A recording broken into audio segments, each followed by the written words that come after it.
बिस्मिल्लाहिर्रहमानिर्रहीम। अस्सलाम वालेकुम वरहमतुल्लाहि वबरकातुहू। हाँ जी नाज़रीन, क्या हाल चाल है आप सबका।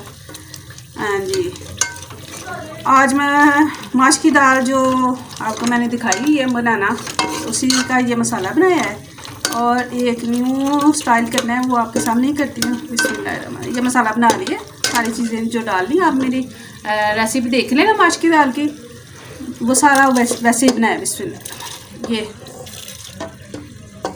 ठीक है। माश की दाल, नीचे वाला पानी नहीं डालना, जैसे कि मैं आपको बताती हूँ हर रेसिपी में, तो वो थोड़ा सा रेत रेत होती है, उसको नहीं डालना, ठीक है। और इसमें पानी डाल लें, इसमें ये 1 गिलास पानी का डाल लें, ठीक है इसमें। और ये डालने लगी हूँ मैं मछली का जो सिरे बनाए थे, उसका जो थोड़ा सा जहनी मसाला पड़ा हुआ था, ये मैं डालने लगी। इसके साथ इसका ज़ायका बड़ा ही मुनफरिद हो जाएगा, बहुत ही ज़ायके वाली हो जाएगी। बिस्मिल्लाह, ये ठीक है, ये न्यू तरीका है। इसी तरह आप ये भी कर सकते हैं। अब मैं इसको डालने लगी हूँ, 10 मिनट तकरीबन दूँगी।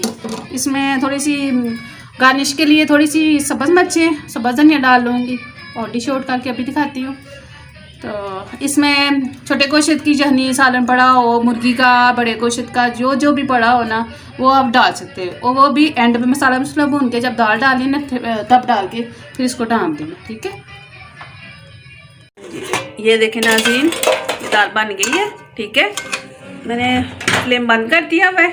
बिस्मिल्लाह, ये सब्ज़ मिर्चें, ये सब्ज़ धनिया डाला है, ठीक है। अब मैं डालूँ इस प्लेट के अंदर। बिस्मिल्लाह, ये देखिए कितनी प्यारी इसकी लुक बनी है और इसका ज़ायका भी बहुत ही मज़े का बना है। थोड़ी सी चखिए नमक मिर्च, ठीक है। ये लाओ जी। हाँ जी, ये देखिए मुझे ये पुदीने की, हरी मिर्चों की और नमक डाला है, बस पुदीना, हरी मिर्च और नमक, चटनी और साथ में ये दाल और साथ रोटी गर्म गर्म खाएं, बड़ा मज़ा आएगा इसके साथ। अच्छा, आपको ये रेसिपी पसंद आई तो लाइक करें, सब्सक्राइब करें, कमेंट दें, ठीक है। और दुआ में याद रखें, मैं भी रखती हूँ इंशाल्लाह। अल्लाह ताला हम सबको कामयाब और कामरान करे, आमीन। अगली रेसिपी में मिलेंगे। अल्लाह हाफिज़।